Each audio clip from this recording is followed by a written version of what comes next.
Welcome, everyone. My name is Matthew Nugent. I am the host for today's Commander's Call. I am the Vice President for Donor Relations, Director for Donor Relations, and I'm from the West Point class of 1996. Thank you all for joining me. Thank you, sir. So, ladies and gentlemen, Casey is an exceptional individual with a somewhat of a storied background.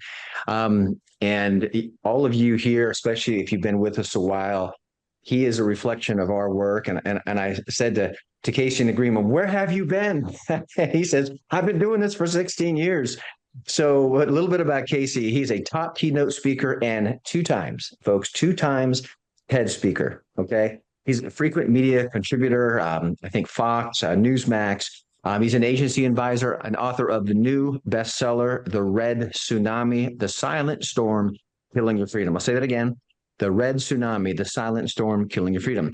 His expertise spans national security strategy and unrestricted war, encompassing economic, cyber, drug, and cognitive warfare, placing him as a trusted source for intelligence-based insights in today's global chaotic environment.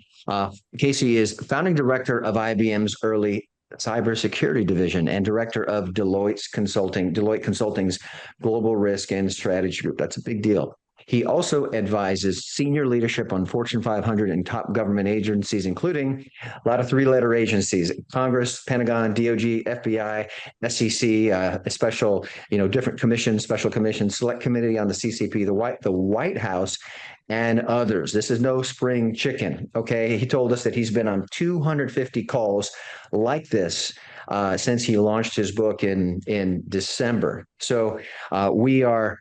At our Commander's Call, he will be discussing his exposé and survival guide, The Red Tsunami, which connects the dots on the coordinated, ongoing, and deliberate war being waged against each of us, American citizens, to relinquish our freedoms. The chaos and division in society are all by design, folks. You and your family, we are targets of a silent, unconventional, and relentless, unrestricted warfare by communist China. Ladies and gentlemen, my fellow MacArthur Society members, without further ado, it is my honor to introduce to you Mr. Casey Fleming. Sir, you have the floor. Thank you, Matt. And everybody, it's great to be with you today.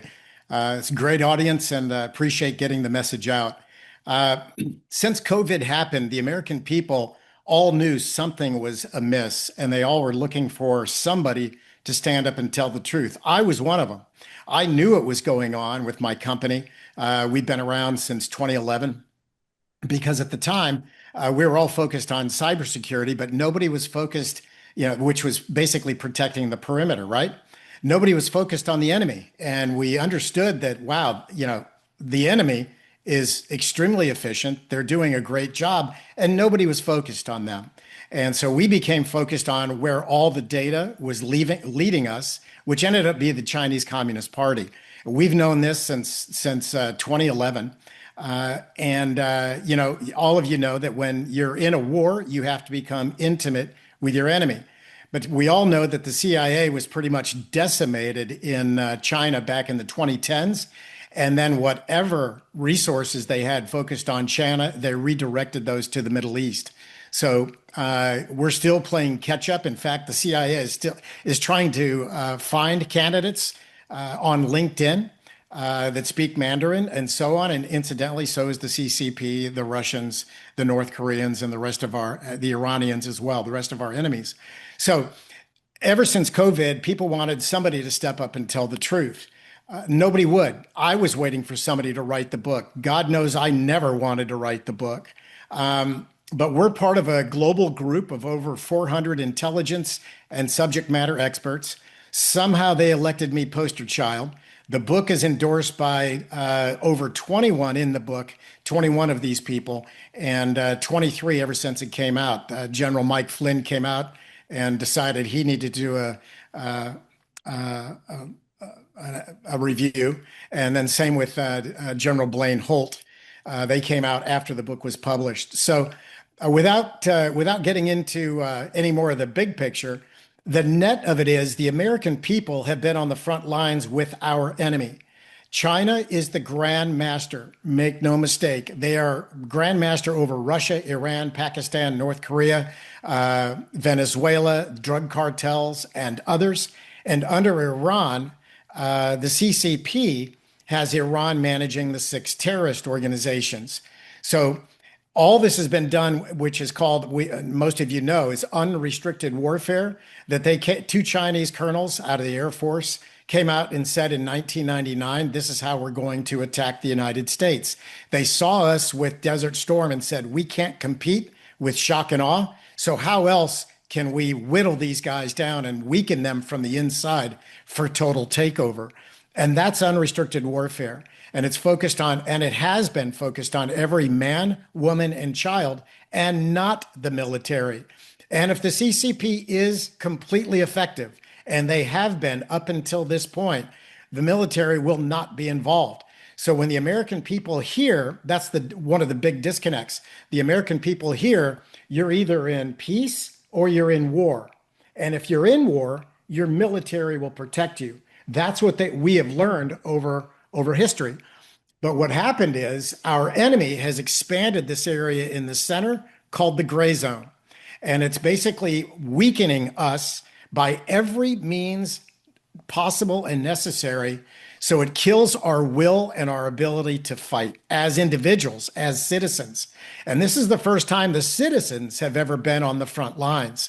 So it's incredibly important for the citizens to understand this problem, this war, rests squarely in their lap and on their kitchen table.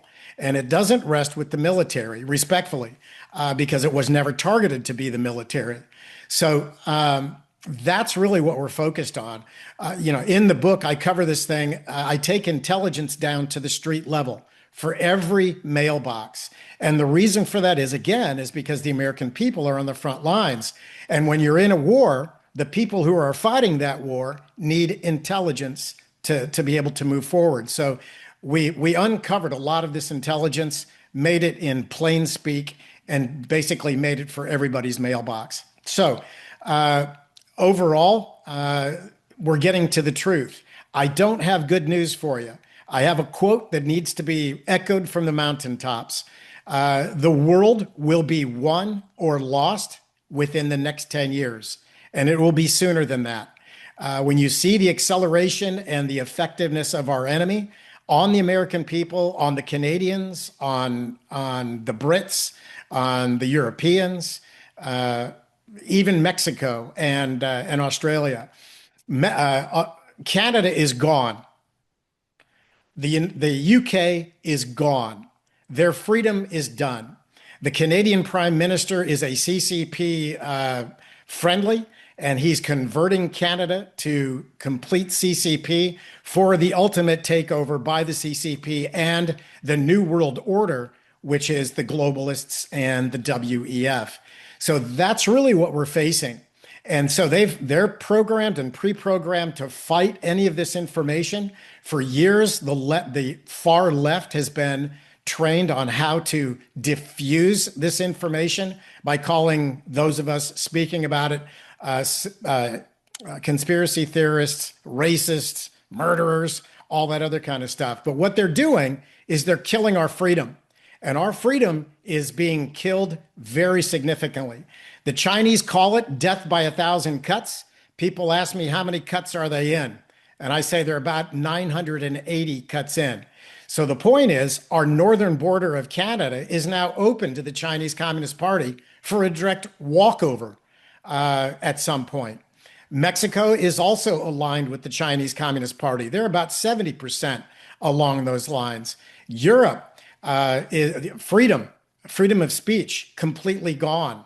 There are over 250,000 rapes that went on in the UK that went unreported. And when the people speak up, they're completely put in jail and basically physically euthanized, if you want to make that word appropriate. So you've got things on the American people. COVID was a biological weapon of war. There is no question. We said that day one when it came out. In fact, a couple of years before it came out, we said, watch out for biological warfare. But the point is, you have to look for COVID-2, COVID-3, COVID-4, nanoparticles being distributed, nanoviruses being distributed from drones over sporting events, large gatherings, New York, Times Square, that kind of stuff. That's biological warfare. You've got drug warfare, which is fentanyl, which is a weapon of war focused on, what an extremely efficient weapon to kill military-aged young men and women. And we know the number to be 150,000. It's double than what the US government reports, which is 75 to 80,000. So we lose 150,000 of our military-aged young men and women every year, mostly them. There are some collateral on that as well. So let's look at that. The last time the United States lost 150,000 a year, by the way, those are murders. Those are straight out unequivocal murders. But when you're in war, that's really not murder. That's a condition of war. So the last time we lost 150,000 a year was World War II. So it's like World War II never ended. So when you look at mainstream media, and I'll say this is not, the book is not political, it's American. And it has to call out where the faults are, left, right, and center. But let me tell you, every American, whether you're left, right, or center, the American people are being played equally. And the left needs to be advised of really what the strategy is of the enemy. The center does, as well as the right. All of us as Americans, we have to come back together because our enemy, it has us at each other's throats. Weapons of war, TikTok, Instagram, mainstream media. So going back to fentanyl, why don't you hear about this on mainstream media? When we lost a regional jet, a CRJ in DC with a Black Hawk, that was in the news cycle for about 3 or 4 weeks, every day. That's 67 people that were in that regional jet. Well, 3 of those jets make up one 737, but we lose the equivalent of 2 737s every single day with fentanyl. It's the equivalent of 6 of those CRJ regional jets. Why are we not hearing about this in mainstream media? That raises a significant question. So drug warfare goes into vaping. That's also weaponized. Basically everything against the West, or everything we manufacture, everything we create, is weaponized against our freedom. And our freedom it's on an expiration clock now. There is no question. I've been in this cockpit for over 16 years. And I'm telling you, the speed with what this hit is now a red alert. Everybody has to come together as Americans. We all must become informed. Your enemy doesn't want 3 things to happen. And I'm talking about your enemy that may be serving in your federal government, your state government, Wall Street, inside the gates, as well as our enemies that I mentioned earlier with our aggressor axis. So we all must come together, but your enemy doesn't want 3 things to happen. Number 1, they don't want you to become informed. Well, that's the reason for I don't call it a book, I call it what it is. It's a whistleblower's exposé and survival guide. So I define what the problem is to the American people in a way that they can understand it logically. And then I give you a survival guide of 20 things to do immediately at the back of the book. But number 1, they don't want you to become informed. If you become informed, they don't want you to unite. And if you unite, they don't want you to take action. So number 1 is taken care of with the exposé and survival guide. Number 2 and number 3, being unified and taking action, is done with a movement. We have a movement that is in process. It's being developed now. It's a landing page. It's called freedomforever.global, not .com, but .global. So those things are all designed to put the American people back in power. The Constitution gives the power to the American people, and the American people tell the government what to do. Over the past 30 years, the government has been telling the American people what to do. So freedom is on the line, and it's ironic that we're celebrating our 250th here very shortly, but at the same time, we have to usher in America 2.0. We need a new set of founding fathers who understand the problems of today with technology, with psychological, cognitive warfare, drug warfare, all these different methods of warfare. There's over 100 methods of unrestricted warfare before you ever get into military being involved. So this is on the American people, and it's important for them to get this information, to understand what's at stake, and that they must take action personally to protect their families, and then collectively as Americans for us to come together. We've been out executed by our enemies. Internally, they've put the wrong people in office. They've advanced their agenda, which is killing our freedom. And that's really what's at stake. So that's the story in a nutshell. Urgency is number one. Freedom, we have to protect it. The two most important things on freedom is freedom of speech. They have lost that in the UK. They've lost that in Canada. And the other thing that we have to protect is our ability for critical thinking. And that's just being destroyed with our children day in and day out in high schools, universities, and when they're online on social media. And make no mistake, I don't care who buys TikTok. Remember, my background is also technology and management consulting. It's still the weapon of war. It is a weaponized military application in the hands of our children. So with that, I want to thank you for the time to be in front of you today. And I defer back to Q&A, please. Wow, this talk is on fire. Woo. Casey, we're thrilled to have you here. You are with family, ideologically speaking. There's so much to go over here. Wow, where do we start? Okay, folks, start sending your questions to the chat. I'm going to get going here. Let's see here. You said the CIA was decimated in the 2010s. Could you take a minute to elaborate on that? You mentioned the CCP. Could please? Well, we were careless and sloppy, and they found out one of our CIA operatives in China, and they locked him up and questioned him, of course, in their ways, and he gave up all of our assets in China. So it basically took everything off the board in China. And so at the time, the CIA and those behind it said, hey, look, we need to be working on the Middle East anyway, so let's take all that resource and focus on the Middle East. So when the Middle East finally died down with Afghanistan, they said, wow, we probably need to start looking at China again. And so they're coming from way behind. And that's why, organizations like mine have flourished, because very, very few people really follow it. And then, we've got other think tanks, but remember, you have to follow the money. A lot of those think tanks take CCP money. A lot of our congressmen take CCP money in their reelection PACs.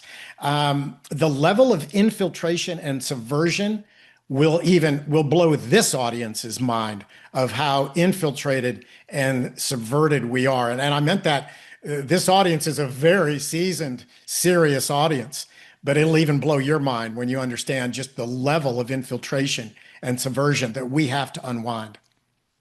Yeah, so Casey, one of the things that happened to us is we had to develop the vocabulary to articulate the problem. When we were working on the Duty on a Country Commission, one of the topics came up as what's going on here? This is when we realized things are going on at the Air Force Academy at West Point and Annapolis. And General Rusty Casey said, oh, it's a spectrum of war. Because war has kinetic warfare and non-kinetic warfare, and DEI and CRT, they are forms of non-kinetic warfare. Then it all came together. That is an orchestrated plan. Folks, he mentioned the book Unrestricted Warfare by those two Air Force People's Liberation Army colonels. That's what he's talking about. And a lot of those terms are used interchangeably. Unrestricted warfare, one we are familiar with here is non-kinetic, kinetic, non-kinetic. So that's why it's hard for some people, even us, folks, even us, to think outside of what our understanding of reality is. I'm speaking specifically to when Casey said, how can we weaken them from the inside? Okay, in this book, Unrestricted Warfare, he talks about, okay, it's hard to beat America from in a direct conflict, how can we beat them from the inside? We're not used to that. So I'm saying the same thing that Casey is. So a big part of this is understand that because our enemy can't fight us in one way, they will definitely fight us another. They are smart, they are ruthless, and they are patient. So here's a question from Colonel Ron Scott, president of STARS, a sister organization, Air Force Academy class of 1973. The World Cup seems to be opening American values to foreign players. What are your thoughts on that, Casey? It is. But the problem is we've got a cancer inside. We've got a stage 4 cancer in the United States. So it is opening up our values as the world sees it. And it's fantastic that it is. But don't forget, we are the patient inside and we have stage 4 cancer. That's what's going on. Thank you. So next from Dick Klein, West Point class of 1967. Seems like our children should be informed first. How do you see that happening, Casey? Our children do need to be informed first. And that's why my team and I are trying to get the word out. In fact, I've just been appointed to be the keynote speaker at Freedom Fest in a couple of weeks, celebrating the 250th in Vegas, where on one side we're celebrating 250. On the other side, we have to restart the next 250. But it starts with the parents. We've got to inform the parents, number one. We're also looking for very significant donors because a lot of these very rich guys that are out there, multi-millionaires and billionaires, they have to think about their legacy. And they made that money under the US flag with capitalism. And so the point is, if they really understand this threat, which we all do, they would want to put some money forward. I would love for them to buy 5 million books and put it in high schools and make it a requirement for every high school junior and senior to read the book and pass a test on the book. The same thing with, college freshmen, sophomores. They need the book as well. But it starts in the family. The family values are what have eroded. They've been under attack. And that's where father needs to step up at the head of the family. Then if there's no father, then the mother, the grandmother, whatever. Those values that grandma put into you, those are the values we need to carry forth because those are the values that have been under attack all day, every day. It just makes me think of one thing I want to tell the audience today. It'll make you burn. In fact, by the way, somebody told me yesterday that one of their friends was reading the book and his Apple Watch went off because his blood pressure was spiking. And anyway, so the answer is that the people have to be informed, and I see that the American people need this information. Let me just tell you, what I wanted to tell you was there's actually a CCP operative, and I have the video and I can send it to you guys, and you guys can send it out on email. But it's about a 45-second pitch about a CCP operative. He's dressed in yellow on TikTok, and he's telling people, wait for the revolution. He's telling your kids and your grandkids this. So between all the puppy dog videos and kitty cat videos and the dance moves, you're seeing this is what's going on. Okay, so wait for the revolution. Stay organized, wait for the signal, and go to the houses first that have American flags out in front because they will have the food, the ammunition, and the guns that you will need. But wait for the signal. And so this is what's being told to your children and grandchildren. If that doesn't make your blood boil, nothing will. But one other thing, I got to share this with you guys since we're talking about West Point. I got to share this with you. This is the battle that I've been fighting internally. So back in 2017, I was at a major cybersecurity conference at a major US university. And I was on a panel and I was talking about asymmetric hybrid warfare. And there was a colonel in the front row, dressed blues, and I was talking about warfare, right? And he says, Casey, how do you define warfare? And I gave him basically not just the pregnant pause, I gave him two. The audience felt like, oh, the colonel got the kid. The colonel got the kid. I wouldn't want to be him. So anyway, I let it go, and I let it go extra time. And I said, Colonel, I don't define warfare. I said, when our enemy calls it warfare, then by God, it's warfare. And he said, Whoa. and he said, um, uh, he said, well, only Congress can declare war. I said, you're absolutely right. Your enemy doesn't go through Congress when they declare war. And so anyway, we traded cards. 3 weeks later, I got a call from West Point, the Army Cyber Institute, and the Cyber Defense Review to write an article on asymmetric hybrid warfare. So that's even, we're battling that mentality as well. And even so, I've been in contact with the colonel over the years, and great guy, but it's the tunnel vision that many in our military had years ago. And this is the awakening that has to happen to the folks moving forward. But thank you for allowing me to share that war story. That is a great one. And how do you define warfare? Your enemy defines it. And he said, well, Congress declares war, and I'm saying what you're saying in a different way, Casey. Well, actually, no, the enemy decides that without Congress's help. And wow. And that's what's happening now. And you don't may or may not know this, Casey, but we at the MacArthur Society have been doing what you said, we should do, which is identify ideological drift. DEI and CRT is the flavor of the day now. The words change, but the ideas don't. The high point so far, and folks, MacArthur Society has been on the front line along with STARS and the Calvert Task Group for identifying and weeding out this ideological rot. The West Point had a diversity minor. I mean, you blow your mind. And we identified that. They have since changed it. However, it took a new presidential administration to remove it. And that's just one example of it. Dr. Lanning Cass on here, she's told us that, the National War College has kind of turned into the National Peace College, if I may, Lonnie, quote you on that. And that is a way of weakening us from the inside out. Our enemies are very smart. So you are opening our eyes further, Casey. I'm going to purchase your book and purchase it today. We have so many questions, and boy. Okay. By the way, shout out to Dr. Lonnie Cass. She's been on our advisory board for many years. So good to see you, Dr. Cass. She's amazing. And she's fun too. So, okay, here's a shout out from Rebecca Reardon, West Point class of '98. Thank you for bringing the TikTok issue among the other topics, especially since a lot of recruiting ads go through there. Family values are super important. There are a lot of questions, folks. Let's see here. Please elaborate on the connection between, this is from Dave Cunningham, Use May 74. Please elaborate on the connection between the CCP and the WEF. Well, perfect. There's only two sides to the coin. Your enemy wants you to believe that there's 5, 6, 7 sides to the coin, right? So on one side of the coin, you have freedom and liberty, and the operating system for that is capitalism. And it is not perfect. Trust me, we know it's not a perfect world. But the other side of the coin is communism. And the operating system for communism is communism, oppression, total control, and zero freedom.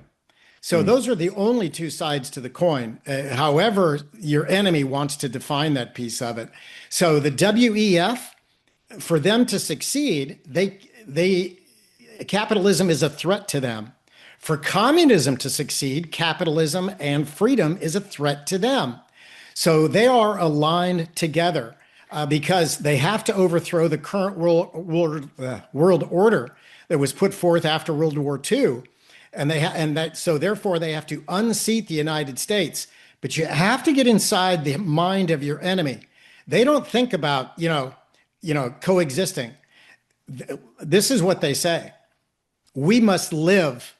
You must die, meaning that you must die so you can never fight us ever again. So that is the ruthlessness and the diabolical thought behind your enemy. So they have to be, the WEF, the globalists, the New World Order, and the Chinese Communist Party, and the Russians, and so on, all need this operating system, which is totalitarianism, communism, and total control, to be able to fight and provide this other side of the coin, opposite freedom, liberty, and capitalism. And there's so much to discuss, Casey. For those of you who heard me talk about the battle for the American mind, he's saying what Secretary Hegseth wrote in his book, and his co-writer David Goodwin. It so reflects it. And the values that Casey is talking about, Hegseth called the Western Christian paideia. Okay, it's the American culture, which has been stolen from our society very subtly, and there's so much to absorb here. We have so many questions. I can't get to them all. This is from Colonel Ron Scott again. America's Libertarian Party tends to be moderate to conservative, but not grounded in our Judeo-Christian tradition. This is a major departure from the essence of the Declaration of Independence and the American Creed. How can we persuade the party to recognize its real potential? Is that to me? That is to you, sir. We have to appeal to every American. Every American is in a fight that they don't understand that they're in. They don't know that they're in. They feel it because when COVID hit, they were completely controlled. Most of them were forced to take the jab.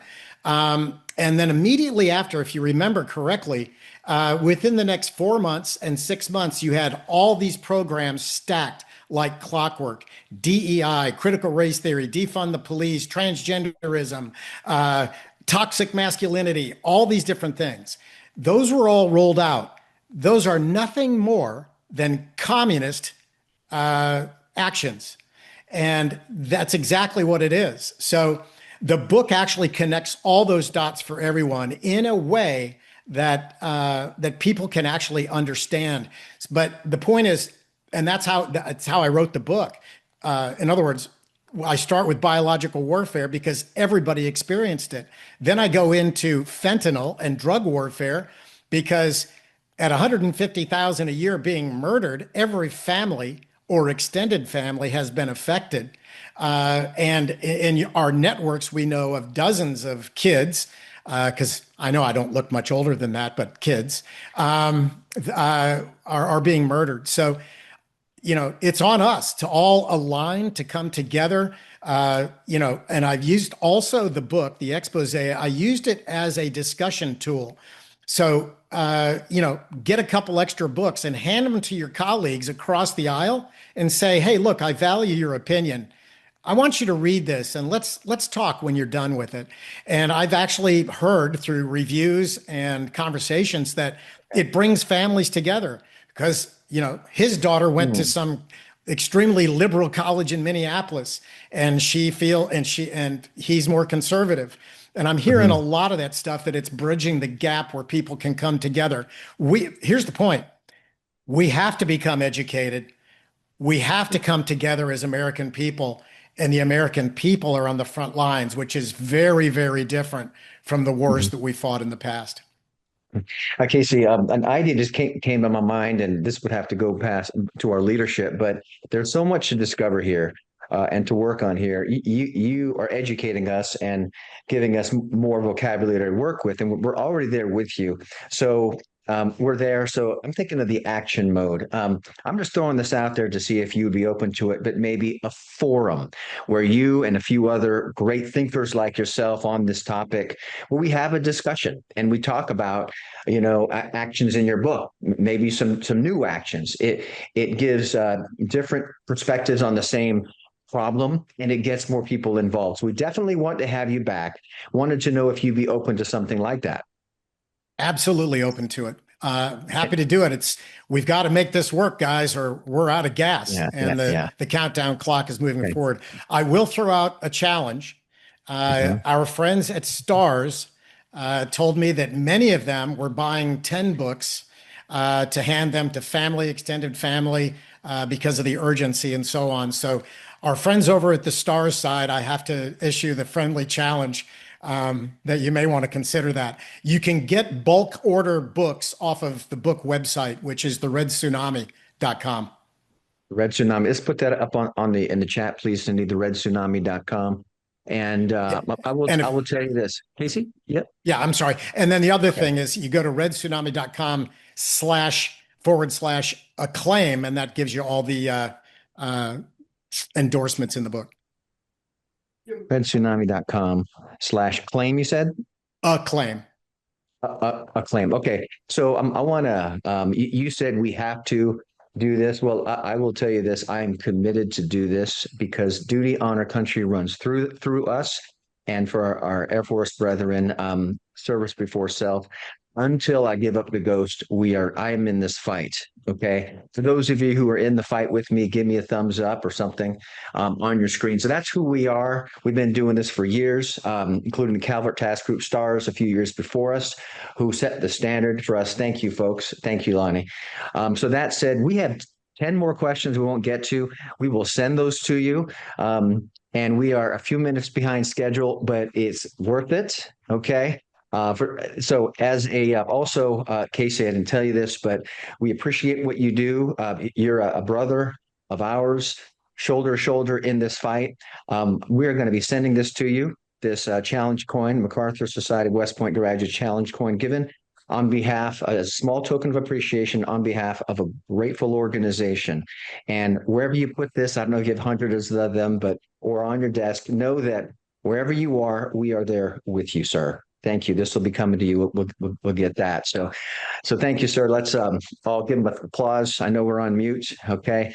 So thanks again, Casey. Now we're going to go to the formal aspect of it. We have some company business to cover. I'm going to give you over to, we've been doing some great things. We had a couple, many of us with stars in the Calvert Task Group went to Washington, D.C., had over 20 meetings with members of Congress and other key influential individuals in Washington, D.C. I'm going to give it over to our president, Colonel Sam Thiessen, and he will address that. Sir, you have the floor. Thanks, Matt, and thank you, Casey. Stick around for the next half hour because we'll have some exchange here. We'll get to some of those other questions that we couldn't get to now, and it'll be a little more free flowing as opposed to just very structured. We have several people who, well, at least two that were in DC last week. One of them is a board member and my classmate, Charlie Rash. And Charlie, if you're available, would like you to speak a little bit about how things went last week. And we also have Mike Rose on. And Mike, you can feel free to interject as well with anything you have. Now, I don't think General Zase is still on. If he is, General Zase is certainly welcome to. He was there as well last week, and you can jump in on the conversation. But go ahead, Charlie, if you can. Thanks, Sam. I appreciate it. Last week, General Zase, Mike Rose, myself, and General Rayburn made visits to Congress, and we also were able to secure a meeting with the Undersecretary of War, Tata, on Wednesday to talk about some of our concerns as the societies. We actually had a series of position papers that we presented to them. We're able to discuss most of those position papers with all of them, but not completely. Unfortunately, many of the members in Congress were unavailable because of the NDAA marks that were going on. So they were coming and going, and we missed a lot of them. But we did meet with their staffs, and it was a very, very productive meeting. The issue papers that we presented were codifying the presidential executive orders and Department of War memos and to eradicate radical ideology into law, which we think is very important. We also talked about recruiting and retention. That did not get discussed as the top of the list, but it's a long-term concern about the condition of the American people, particularly our youth and their physical stature, their use of drugs, one thing or another, and how it's going to be a challenge to continue to maintain recruiting numbers going forward. We spent time, especially on the PACT Act and being able to include the injuries from the COVID vaccine into that act so that the people who are impacted by it could receive VA compensation and care after they serve. We did talk a little bit about Freedom of Information Act stonewalling and the challenges we had, talking about the difficulty with both MacArthur Society and STARS to get responses in a timely manner, some of them taking years to receive, some of them never at all. And we are asking them really for putting some teeth into the law about that so you could force people to give you the information.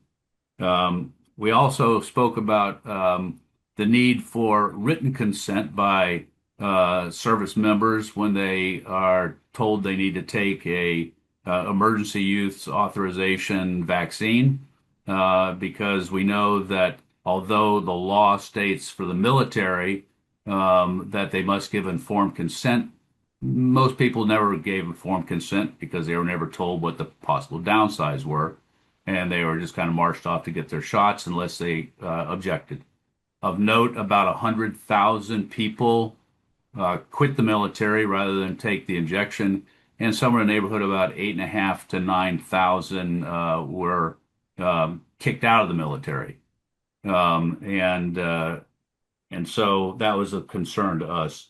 That also tied into something we believe needed to be done, which is there needed to be a better method for getting people who want to rejoin the military back into the military.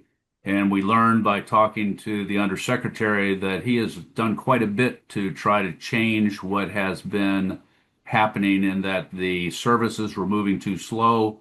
So he has formed a task force at his level, and they are reviewing all the records to try to expedite this. They were able also to get the president to extend the executive order allowing people to file to come back in the military for another year. So they have until next April to try to cause that to happen. Um, we talked about the importance of merit in the military, and making sure that is done. It's a requirement for the civilian workforce in the government, but it's not a requirement in the military. That is done so that people are judged on merit and not on other factors that really have nothing to do with that. We talked about the algorithms that the service academies use to get new cadets or midshipmen, and how they can be manipulated to get anything you want to get. And that fact that those algorithms need to be looked at very hard. Um, we we also gave some possible congressional language to them, and for their possible use. But overall, I would say it was very well received. I think we saw about 9 offices a day, and then one more on Friday. And so I think that it was a very productive use of time and effort. They all were very appreciative of what we provided to them. And since then, we've been in communication with them to follow up on some of that information. Oh, I forgot one thing. We did meet with the Government Accountability Office at the very beginning to talk about some issues that we had in that regard. And Mike will probably be best talking about that, because it was really all about Mike at that meeting and some of the things he's trying to do. Thank Thanks, you. Sam. Great. Yeah, thank you, Charlie. That's outstanding. Mike, if you had anything to add, please let us hear it. Well, that was a very good and thorough report by Charlie, all accurate. I would add just 2 things. One, for clarification, the anthrax and the COVID vaccines were both what the law says were emergency use authorization vaccines, and a federal statute requires informed consent to be given by military members before they take an EUA vaccine. But I want to clarify, that doesn't mean just that they're informed of the side effects that are possible, but they have a right to say no. So by definition, when people were court-martialed or coerced or forced out of the military or discharged, their right to say no was violated because the military did not recognize they had a right to say no. So by the law already requires the VA to get written informed consent forms signed by veterans before they take certain medications. A new statute, if passed, would require military members to sign a form saying that they had the right to say no before they took an emergency use authorization vaccine. Now, as far as our meeting we had with 6 staff members of the Government Accountability Office. The Government Accountability Office did a 2-year study of all 5 academies, conduct and honor and disenrollment systems, which was published in a 110-page report last December. And the Board of Visitors of the Air Force Academy has formed a 5-person committee. They call it a Cadet Disciplinary Task Force, and I'm one of the members, to recommend how to improve the Air Force Academy's cadet disciplinary disenrollment systems.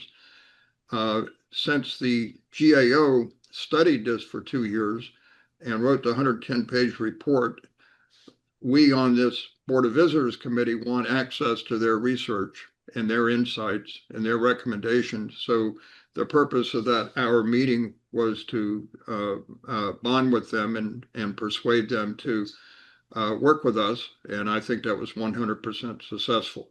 Mike, let me interrupt you here because we're getting toward the end here. Thank you for that update. Both Mike and Charlie were visiting with the delegation. Charlie mentioned General Rayburn. General Rayburn is the chairman of STARS Board of Directors, and General Zais, who is the vice chair of STARS Board of Directors. He's also on the MacArthur Society. General Zais is on the MacArthur Society Board of Directors. So we had some heavy hitters there.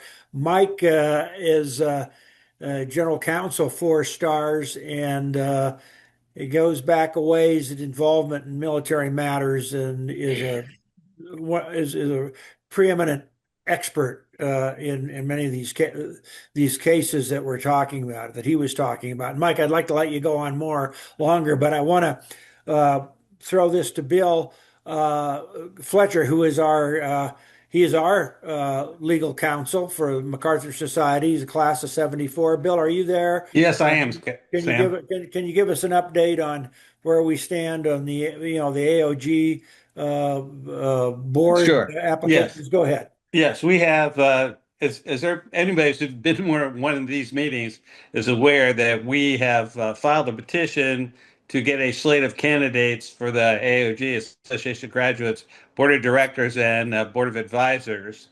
Last year, we had about 400 signatures. We were really pushing a rope with our nose, but that scared the AOG so much that they actually filed an amendment to the bylaws and upped the signature requirement to 2,700. So much for access. The total number of votes last year was only about 5,400 out of 57,000 graduates. And now we have to have 2,700 signatures on our petition to get our slate of candidates put forward for the election. That meets a legal minimum requirement, but it's morally reprehensible. They know it. They don't care. They're not going to allow us access to the private club. That being said, we have about 500 signatures on our current petition. Anybody who feels like they can do this, just go on and sign it. I don't care if you don't vote for us, but let's get on the slate. I think if we get on the slate, we actually have a chance. And I'm going to go up to the meeting again this year. Last year, I was so disappointed. I swore I'd never do it again. But I think I learned some lessons, and I'll go much more prepared. Last year, I went up to be disappointed. I was not disappointed. They disappointed me. But this year, knowing now I know what to expect, I think we can make more of an impact on them. It's a small group. There won't be 100 people there, but the folks in power need to know that we haven't quit. It's kind of like Casey said, you can't win a war you don't fight. You have to be prepared, recognize what the opposition's doing, and take the appropriate actions against them. So get out with your classmates, get with your friends, any other academy graduates, because I need your support. I'm not on the slate. Our candidates are on the petition. Their backgrounds are there.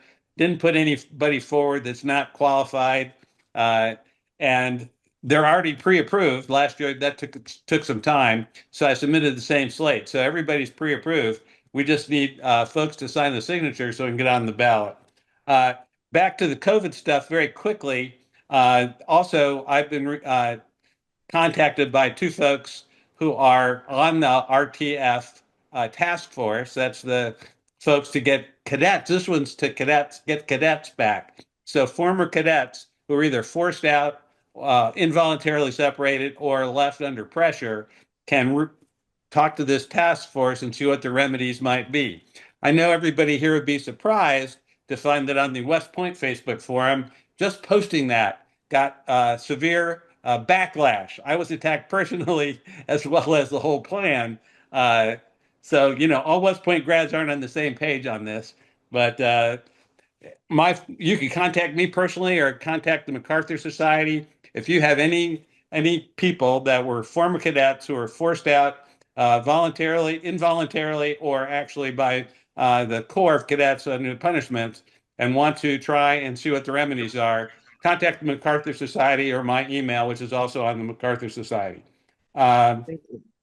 If I can just quickly say, we've got a whole bunch of neat speakers lined up really quickly. I know we're at the end of the time. Representative Keith Self, class of 75, is going to be here on 9th of July. He should be really good. We look to have Colonel Alan West in August and Lieutenant Colonel Bob McGinnis in September. So we've got an all-star lineup of speakers. Casey, you did great. Very, very impressive. Really enjoyed it. I hope everybody else did. Sam, back to you. Sam, you want me to take it from here? Yeah, well, go ahead, Matt. But before we do, I just wanted to say that Bill is both our general counsel and he's the chief of staff for the MacArthur Society. And he helps with, in particular, lining up the speakers for the commander's call. And it's a major job. So, Matt, did you have something you wanted to say? Yes, I did. And I wanted to, as my job as the director of donor relations, to underscore that we're in the fight. Casey did a great job, and we are doing what he's saying we need to do more of. And we saw Bill here. Thank you, Bill. What he's doing, it takes a certain amount of competence, specialized expertise as an attorney, and the guts and the backbone to do it again and again. It was funny, Bill, how you said, I was not disappointed that they disappointed. That's classic Bill Fletcher humor, right? And we're doing it. And also, like Casey said, our own fellow Americans don't even know it, but they're fighting against the solution. So we have a lot of work to do, folks. And MacArthur Society here is fertile ground. And by the way, Casey, I just ordered your book, and I look forward to getting it. I was a little disappointed that the autographed versions are out. If you all go to the website that he says, I tell you, some of those endorsements are amazing. I mean, it was page after page. So he's got the receipts both in the book and the endorsements. I do recommend you all get that. So if you all could please consider for your charitable donations. We are a nonprofit, so it is tax deductible. To echo what I guess it was a Bill that said, Keith Self. I was part of a team that met with him, with Ted Cruz, and he and Ted Cruz actually co-wrote the MacArthur Act to restore duty, honor, country back to our service academies and West Point. So we are in the hunt, folks. So that said, we're ending the official portion here. Casey has agreed to stay on for additional Q&A. Sam, sir, the floor is yours. Thank you. So we're just going into this is going to be more free flow, and we'll let people chime in. Before I get to John Lucas, Dick Klein, you had your hand up earlier. Did you have a comment you wanted? And by the way, Dick is on the MacArthur Society Board of Directors. And there we go. Yep. One more time, Dick. You clicked it there. Yep. Can't hear you. We'll go to John Lucas, and we'll come back to you, Dick. Go ahead, John. You got to take yourself off. There we go. Okay. Just a Okay. footnote. Okay, I'll be real quick. I had a question for Bill Fletcher. Bill, I don't want to go into it with this whole group. It's more extended than that, but I'm going to ask you to contact me offline, and the society there has my email address. I can also give you my phone number, but it's about a strategic way to respond to AOG's effort to stack the deck on the elections that I haven't seen raised elsewhere. I'd like to just run it by you, plant the seed, get your thoughts, and you can take it from there. Certainly. Thank you, John. Thank you very much, John. And Dick, back to you. I think you're going to have a related comment. Yeah, just a footnote to that Well, thought I about just the AOG and them raising the threshold. This is the first year that the AOG has raised the threshold of signatures to 3,600, 3,700, or 20, no, 27. 2,700, sorry. And I suspect significant pushback. The 1,000 was a giant mountain to climb. 2,700 is just almost impossible. It's essentially 50% of all the votes that were cast. So they are an exclusionary group.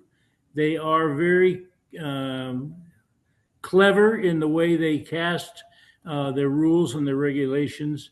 I have looked into the state of New York laws governing Association of Graduates organizations, and I think they're dancing. West Point is dancing near the edge of an exclusionary activity.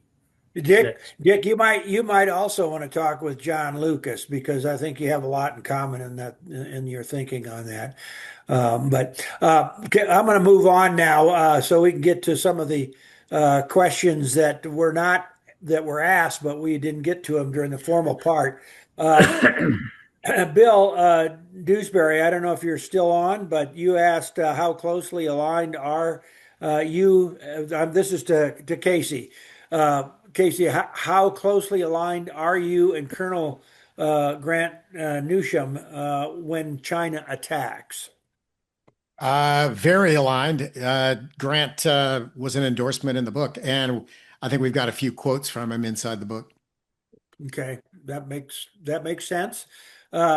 Vic Reski, who's a class of 74, asks, how can we reclaim, and this again is to you, Casey, how can we reclaim a proper use of words like progressive, liberal, and other terms?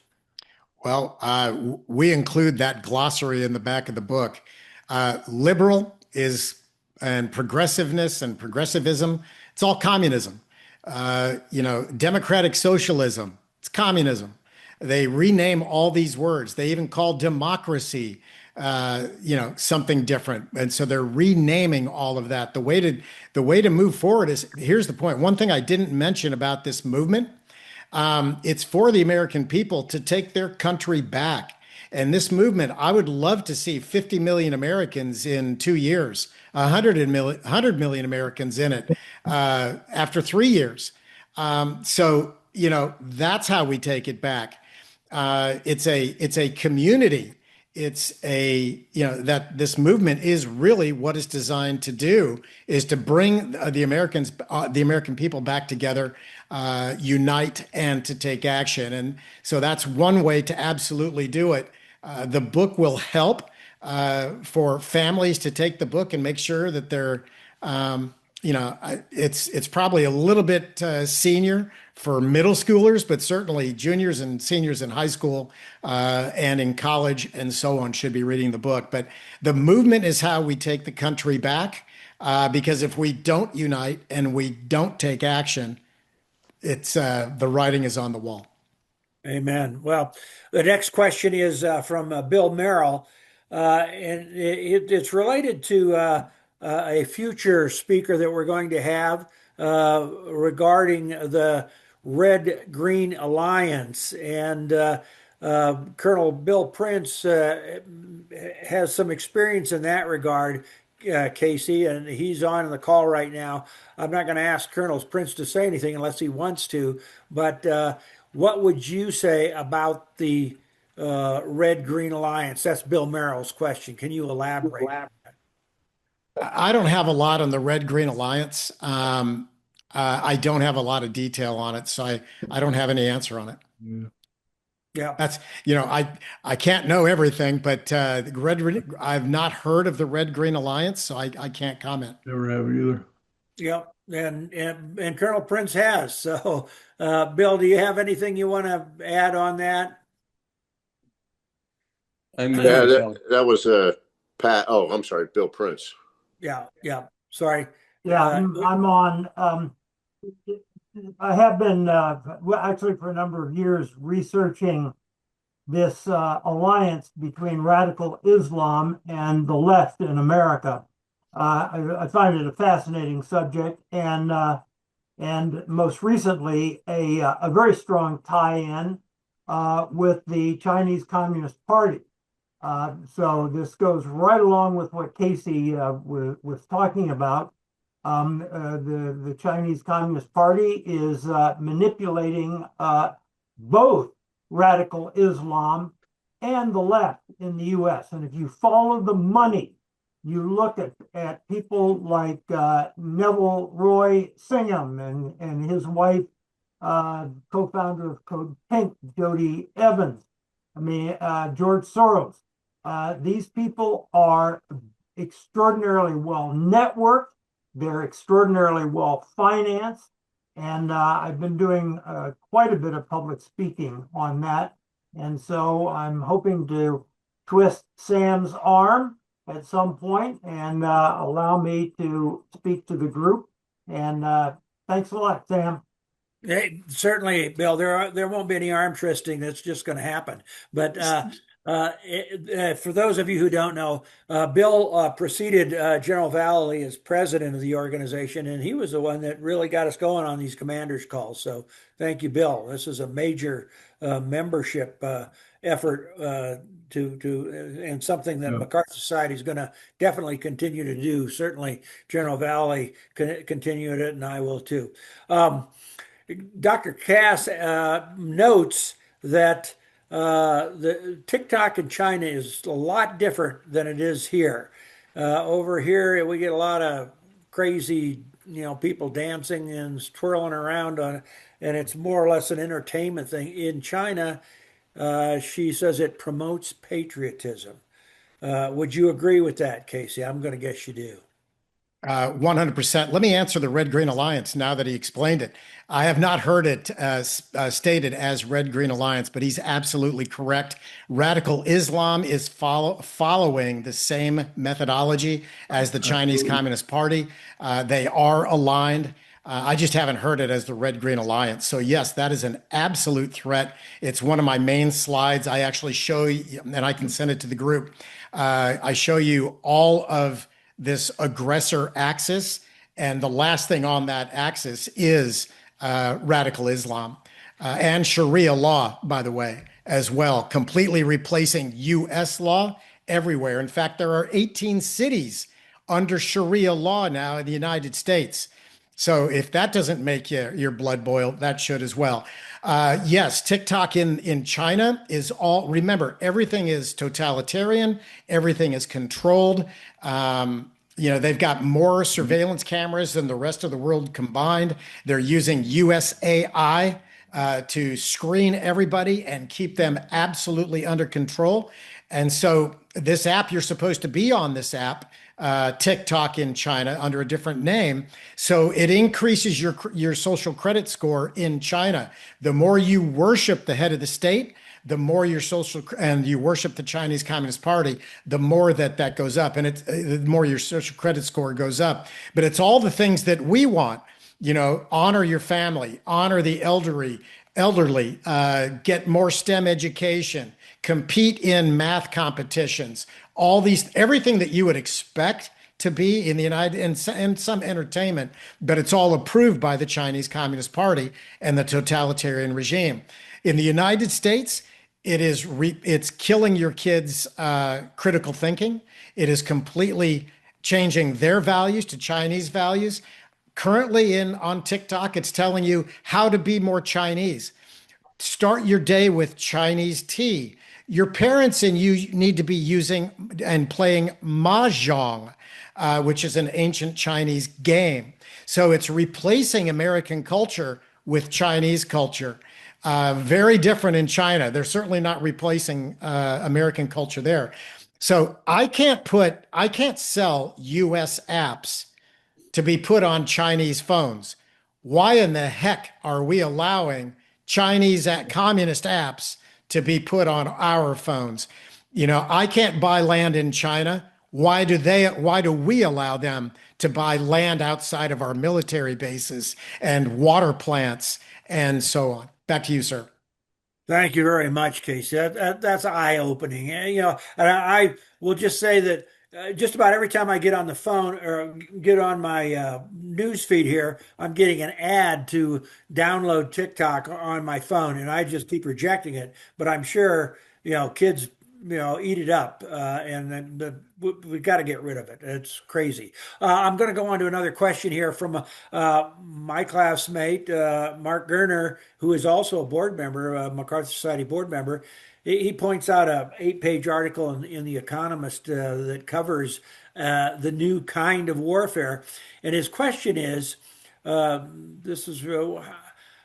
is your view, Casey, on how drones that are readily available are able to act in our airspace, both in CONUS and in traditional theaters of war? And this is tied in with cyber warfare as well. Well, out of respect to my audience, I didn't spend my career in the military, but it is the future of warfare. Drone warfare is the future of warfare, along with AI and mixing that with drones as well as quantum computing. Don't forget, we taught China to be the manufacturing center of the world. We taught them how to build plants extremely efficiently and to use robots and software. Remember, AI is American, and it was completely sold or stolen by the CCP. So that is the future of warfare. The issue is just the quantity and the use of AI on drone warfare, which is, like I said, it's the future of warfare. And I hope our military planners are all over that. Well, and right along with that, Lee Jackson, West Point 77, USMA 77, asks, have you, Casey, made inroads in alerting the Trump administration about what's in the book, and particularly the 10-year window that you mentioned, which is probably shorter than 10 years? Permission to speak freely, sir. Please. So I speak with Mike Flynn on a regular basis, and Trump is not aware. And Rubio is a sharp animal, and I hope he gets it on the next election. That's my personal take, because he understands this problem better than any of them. You know, the rest of them, not so much. Hegseth, yes. But Rubio is the guy that is completely dialed in to this thing. I believe, in my personal opinion, that Trump is being played with his ego by Putin and by Xi Jinping. Iran is, most people don't understand that we actually are in a hot war with Russia and China today. And Iran is just the face card of that hot war, that kinetic war. But the unrestricted continues to go on. And, by the way, all the negotiation, the IRGC called back to headquarters, which is Beijing. And, so if you look at the negotiation back and forth, that's 100% CCP. So that's what's at stake, and that's really what's happening today. So honestly, the White House is, I think, Trump, and Trump, of course, wants complete and utter loyalty with his cabinet. So they're yes men to Trump. So I don't think Trump understands really what's at stake. I don't think he understands that the negotiation is 100% CCP negotiation with the IRGC. That is what's happening. That's what's at stake, and I don't think our White House is dialed in. I think Rubio has been ordered to stand down or to tone it down when it comes to China. Back to you. Well, you did speak freely. Good for you. The next question is from General Chris Mookie Walker. Mookie is USAF class. I'm not sure, General. You can jump in here and ask the question yourself regarding the classical learning test, if you would, please. Go ahead. Oh, sorry about that. Hold on, just getting myself together here. Sorry. There we go. All right. So recently, Senator Banks has added it to the NDAA, but this year, starting this year, all the service academies are using the classical learning test for admittance to the academy as an alternative to the SAT and ACT. And I'm wondering, what do you think about that? Is it a win for homeschoolers and parents who have their kids in charter schools who are trying to avoid the indoctrination of public schools? Go Is ahead, that to me? Yes, yes. Well, let's back up a little bit. All those college exams are now Princeton Review and all those college exams, even the LSAT and all the rest of them, MCAT, they're owned by the Chinese Communist Party. So if you want to back that piece of it, but I do think the internal learning test does do a better job for the American people. Based on merit and also homeschoolers that have been disenfranchised by public schools. But remember, those other tests, they're all owned by the Chinese Communist Party as of 6 or 7 years ago. Princeton Review. Wow. Wow. Oh. All right. Thank you. Thanks, Mookie. Did you have anything else to add? Well, I was going to also talk about the awakening happening, at least in the UK, after some things have come to light with the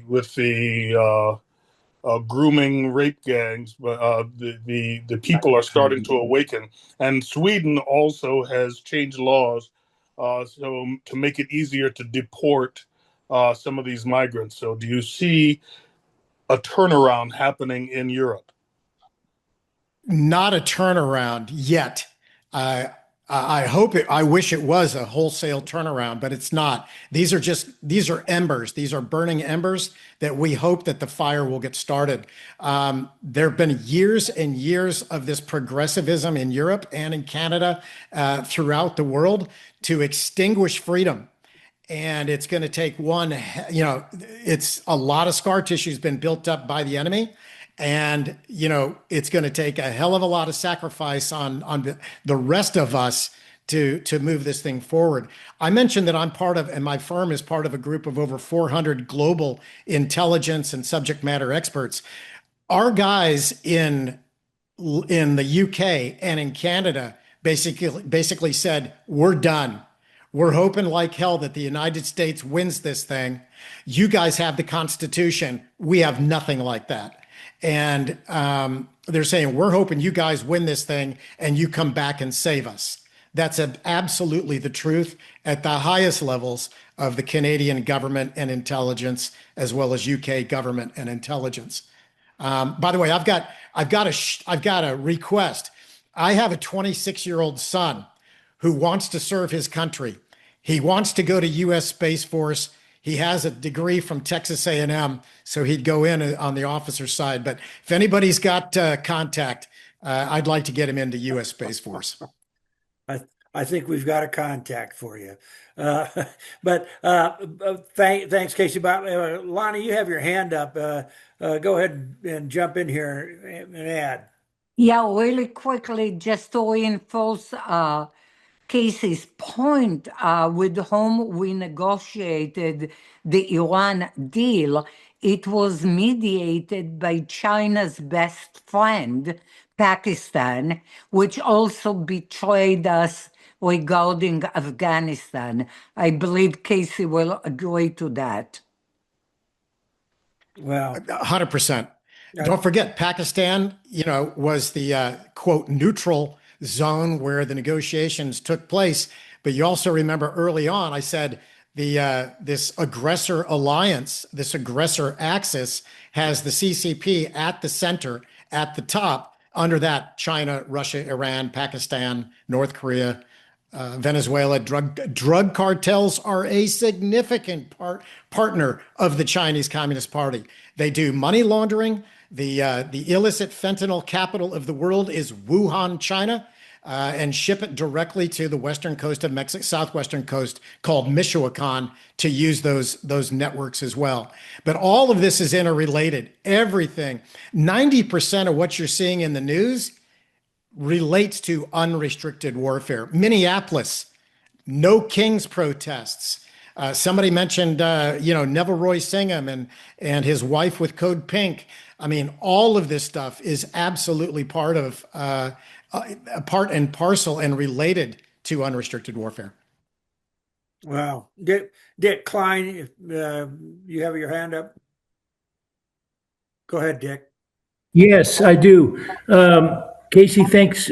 Great presentation. Can you tell us who you think on the international scene is our ally in this fight? It's tough. Trump is trying to circle the wagons around the Western Hemisphere. You see him going after Greenland, wanted to take over Canada, Venezuela, Cuba. So he's trying to tighten up the Western Hemisphere in anticipation and realization that China is the most aggressive aggressor on the chessboard right now. So that's what you're seeing. In Europe, they've been going so far with this whole liberalism, progressivism, that freedom is out the window. And so he's basically holding them more accountable for their own defense and so on, trying to make them stand up. But I honestly, I think they all laugh at Trump.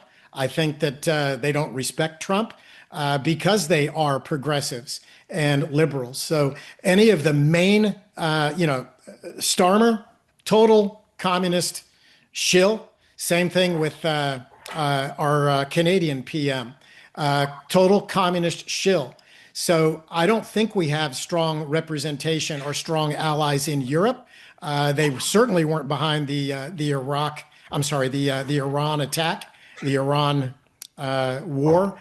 So we have to start developing and redeveloping our alliances in Europe because they're not there today. Yeah, I agree 100%. I don't see anybody stepping forward and saying, we'll help. Yeah. John Denton, your hand is up. Go ahead, John. Unmute yourself. John, can't hear you, John. There you go. You hear me now? Yep. I'm a retired orthopedic surgeon, and we just mentioned drone warfare a minute ago and how it's changed. And this is a article written in a medical publication. It reads, "Drone warfare has dramatically changed the battlefield. Is the U.S. Medical Corps ready?" But it's very good, and it shows the different types of drone injuries, as opposed to what we've had recent in past wars. It's just a way of updating surgeons who are going to be in the combat zone that this is a new teaching than what we had not that long ago. So again, yes, drone warfare is going to be a very common warfare, and we have to get used to that. Thank you. It's unbelievable. iPhone Dave, go ahead. You have your hand up. Ask your question. Yes, thank you very much. Dave Hatcher, class of 68.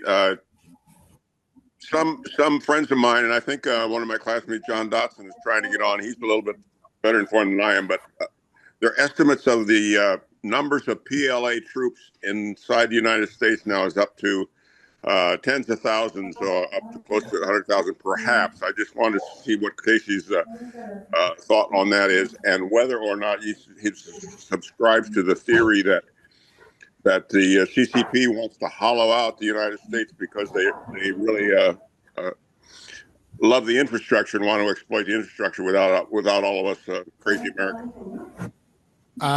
So it's, yes, exploiting the infrastructure as well as the farmland, because they don't have much of it. But that is absolutely the critical piece. What was the first part of your question? The estimates on the number of PLA troops in the country after the open borders. The number that we have is over 200,000 of Chinese PLA special forces that came across the southern border, and they're held up in Chinese safe houses in the U.S. And we're seeing them in protests, anti-Falun Gong protests, some of the other protests that are going on. So we're seeing them there. We also know that this farmland, what they're doing is they're burying containers full of drones with potential weapons, biological weapons from those drones, as well as other weapons as well. They've got warehouses where the roofs are retractable for containers inside to deploy drones. You have to think like your enemy. We as Americans honestly got fat, dumb, and lazy over the years. For the last 80 years, we've been basking in the sun of winning World War II. And, the bill has come due now.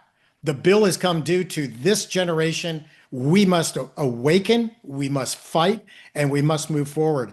That's 200,000 of Chinese PLA special forces. Don't forget, you also have IRGC terrorists that came across.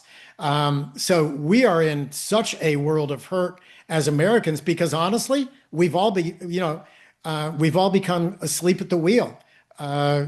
More worried about what's for dinner and what time the Cowboys are playing and getting Johnny off to baseball than we are with the bill that has come due, which is we must fight for our freedom now, or we will lose it very, very soon. Wow. Thank you, Ron. Thank you, Dave. Ron, before I go to you, I'm going to ask Dr. Denton to cite that reference that he was talking about, the article that you were talking about, John. What's the name of it? Where was it? The publication is Army Times. Okay. Army Times. And what's the title of the article? Go ahead. This was the May 2026 edition. And the title of the article is Drone Warfare Has Dramatically Changed the Battlefield, period. Is the U.S. Medical Corps ready? Wow. Okay. Thank you. Thank you very much. Got it. Yes. Ron, go ahead. Dr. Scott. Thanks, Sam. This is a tough question. In the 1980s, I was involved in establishing doctrine that involved not weaponizing space. Now, fast forward a couple decades later, my classmate is the Chief of Staff of the Air Force under Bob Gates, the Secretary of Defense. I wrote to him with my concern about pushing drones. I said, this violates clauses which remarkable trinity, and it's gonna fictionalize warfare. So I think we need to push back on that. And so I'm wondering, Casey, are we even ready to advance legislation or international policy that says that there are some things that violate warfare, the rules of warfare? And I'm thinking drones and artificial intelligence. Yeah, Ron, and you're also tying in the updated Nuremberg Code. Is that right with this? Correct. Correct. Go ahead, Casey. Permission to speak freely. I think it's wishful thinking. You've got enemies that the Chinese Communist Party has murdered more of their own people since they've been in power since 1949 than double all other communist regimes combined. They still murder a lot of their own people, Falun Gong, Tibetans, for live human organ transplants. That number's about 3 million. A colleague, Jan Jekielek, just wrote a book called Organs to Order or something like that, that explodes and details that entire thing. You have to think like your enemy. So your enemy is not signed up for it. In fact, your enemy took over the UN, your enemy took over the WHO from the United States. So your enemy is not part of that. And so they'll never agree. Nobody will agree to it because, most of Africa is turning towards the CCP. Most of South America has turned towards the CCP. So I'm going to say it, and I know I'm going to catch some heat from my military brothers and sisters, but you're in World War III today. This is what it looks like. It's unrestricted warfare, and it may never go fully kinetic with the United States. So this is World War III. This is what it looks like. Yeah. Let me just ask a question that General Valley put out there, and it's tied directly into what you're talking about, Casey. Where do you think the Trump administration is in countering just what you're talking about right now? Are they totally oblivious to it, or are they just getting a clue, or what's going on? They're not getting a clue. And the issue is Trump believes, I'm speaking for Trump, I guess, but what I've seen, Trump, if you're a billionaire, you must be the smartest person on the planet. I used to work in the industry with a lot of billionaires. They are not the smartest people on the planet. They just got lucky.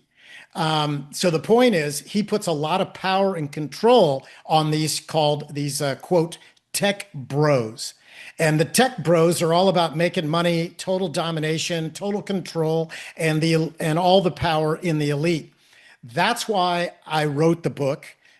All this combined is why I wrote the expose and survival guide and put together the framework for this movement, because the only way out of this thing is the American people. The American people have to demand what they want to see and to be able to move the country forward, because our government is working against the American people. It's my opinion.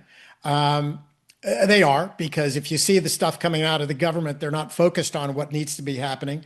And when you're looking at quantum and AI, it's protecting the tech bros as opposed to the American people and their freedom. So that has to be turned around. And, the Chinese have a saying, the fish rots from the head first. And, Trump has to get his head in the game on this stuff. And by the way, I'm not left, I'm not right, I'm center. If you ask me who I am, I'm an American. So I don't lean left or right. I call a spade, and hopefully I've limited most of the bias that most people have. Thanks. Thank you.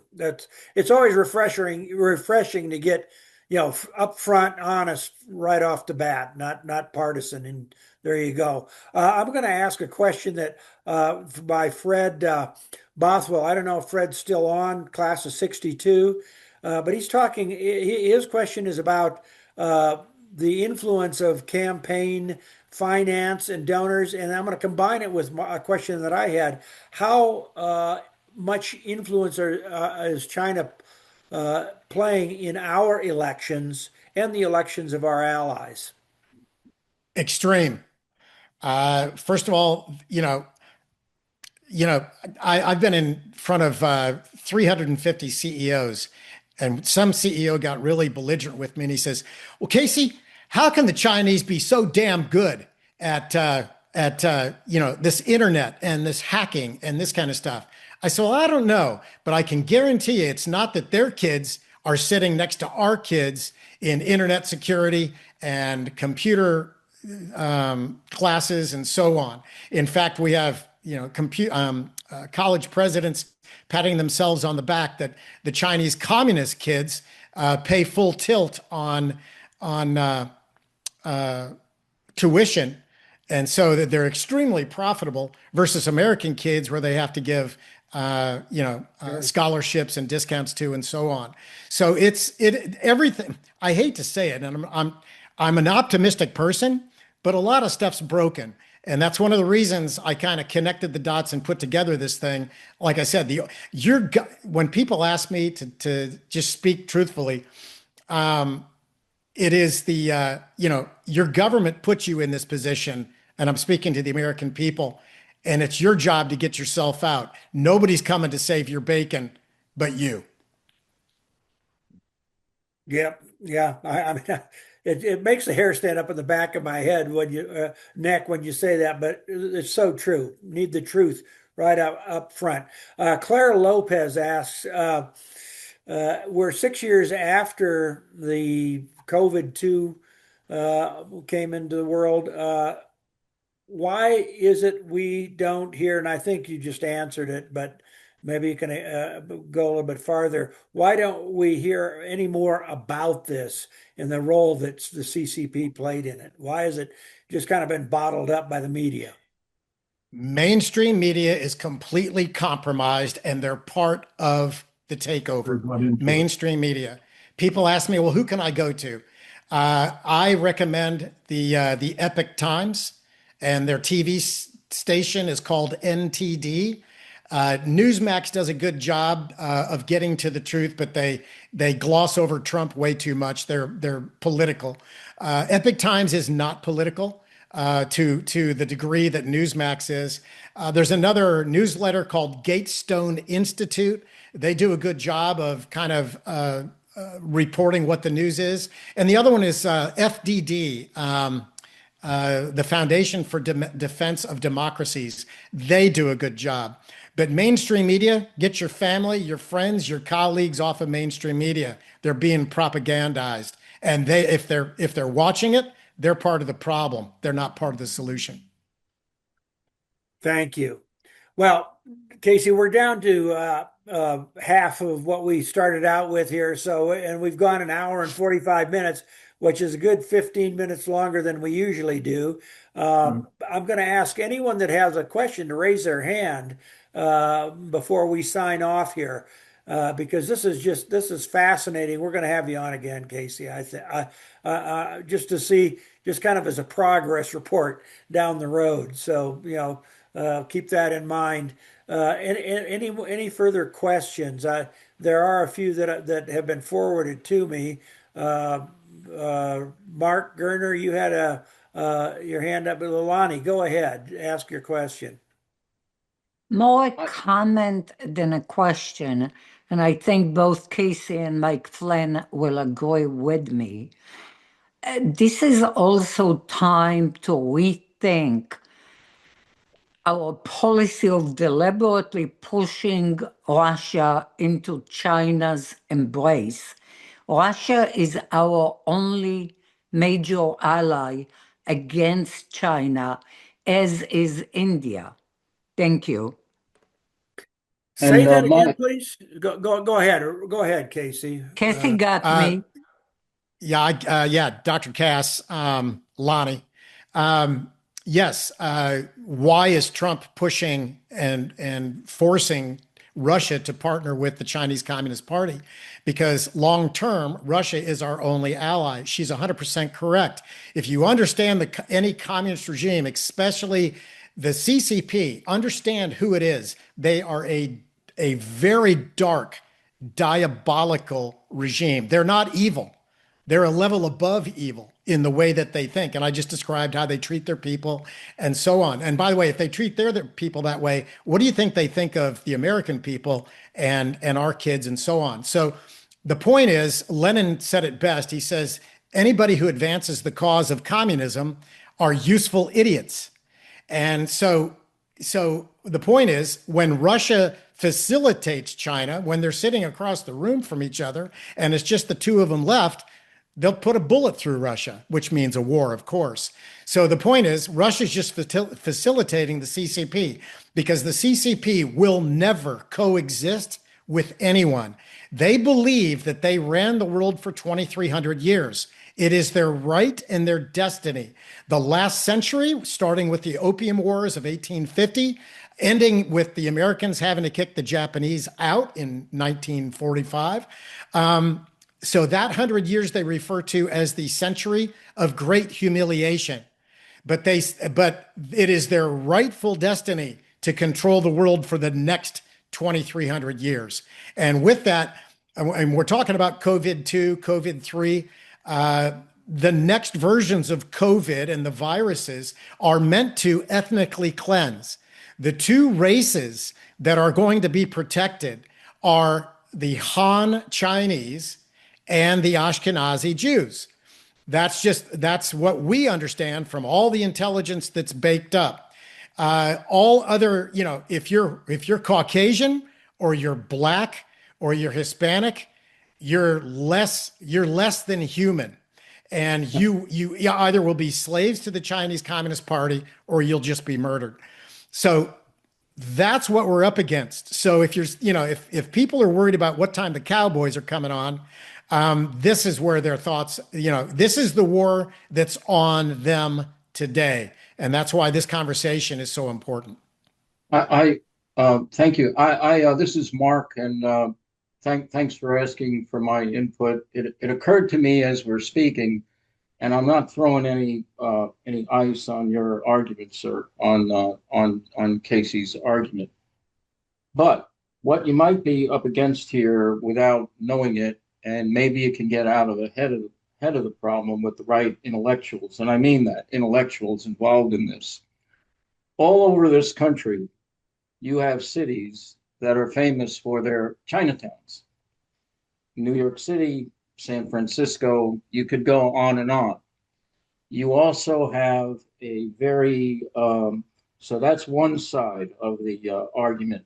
In other words, these are not really Chinese. These are Americans who happen to be of Chinese descent. I happen to be Jewish. That doesn't mean that I am a citizen of Israel and I want to agree with Israeli policy.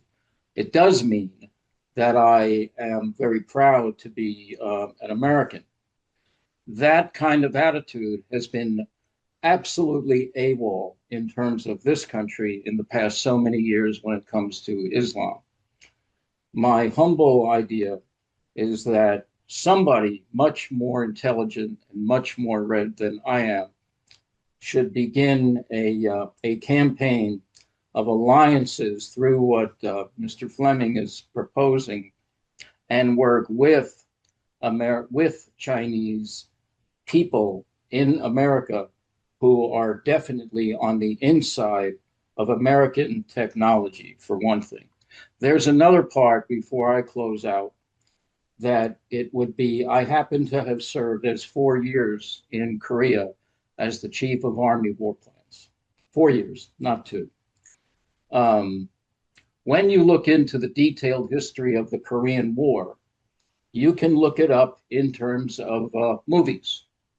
You can look at terms of very popular movies in the 1950s that demonstrated how the Chinese, not the Koreans, brainwashed very successfully many American supposed loyal senior officers. You can look up the history of POW camps, but there's a reason why the wars about Korea are called the Forgotten Wars. Even within forums like this, we always refer to include the Secretary of War, not the Secretary of Defense. He likes to say he's the Secretary of War. And he likes to refer to World War II as total victory. That is absolutely not what Mr. Fleming is arguing for. You're arguing for the future of conflict. The POW camps that were so, and this is open information now, that were so horrible and so terrible, the POW camps were openly supported by, guess who? The People's Republic of China. And they knew exactly how to take the POWs, and they did separate out the POWs that were obviously of intelligent and volunteer Americans. And I don't want to go too far, but you can read unclassified documentation books on stories. Several general officers, by the way, who managed to get compromised, and some were brainwashed. They weren't just tortured, they were recruited. So this goes back. So when we start talking about warfare and the history of warfare, It's not a bad idea to at least get, I don't mean me. I mean, somebody at the center of military history needs to get it as a task. That would be one recommendation. Somebody needs to review what actually happened during the Korean War. And that might be, and the preparation for the Korean War. And there is absolute history that says that Mao, Stalin, and Kim had multiple meetings before 1950. Before Task Force Smith ever thought about leaving, they were set up. They were set up from the beginning. And that's what I'm hearing now. Thank Mark, you. Yeah, you're with the right organization for developing those connections with other organizations, just as you suggested.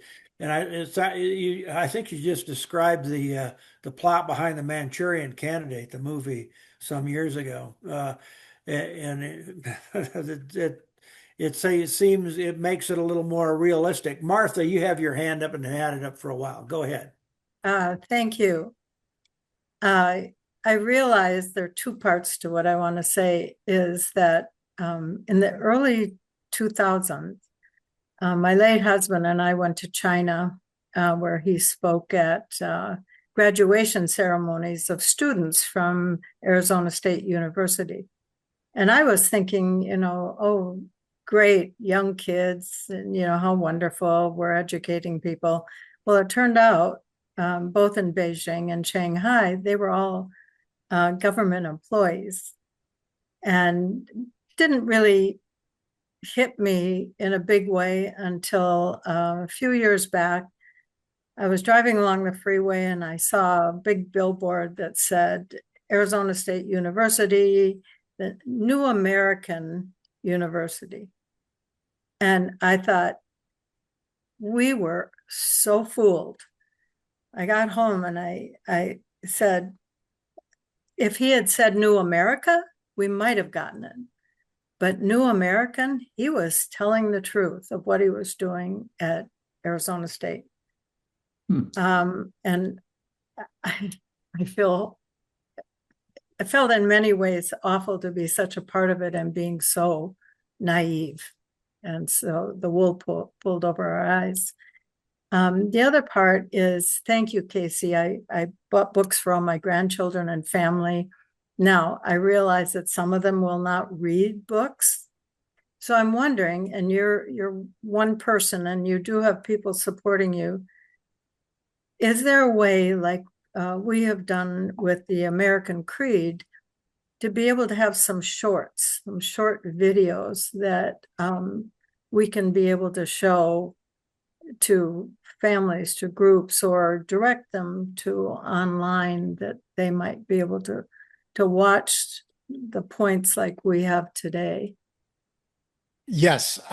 First of all, you're absolutely right but your description is no surprise. There's literally thousands of those. That's the level of infiltration and subversion that we experience in the United States. To me, it's no surprise, but to other people, it is.